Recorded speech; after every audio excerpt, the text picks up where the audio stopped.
आतापर्यंत जेवढ्या गरिबांनी नाव नोंदवलं होतं त्या प्रत्येकाला आता आपण घर दिलेलं आहे। आता नव्याने सर्वेक्षण आपण सुरू केलेलं आहे, कारण ड यादी तयार करतानाही काही लोकांची नावं सुटली होती।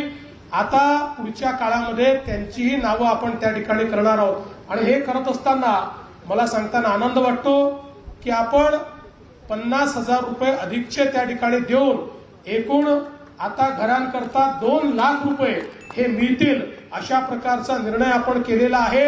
आणि त्याचसोबत हाही निर्णय आपण केला आहे की हे जे प्रधानमंत्री आवास योजनेतले घरं असतील या प्रत्येक घरावर सोलर लागेल। त्या प्रधानमंत्री आवास योजनेच्या घरच्यांना विजेचं बिल भरावं लागणार नाही।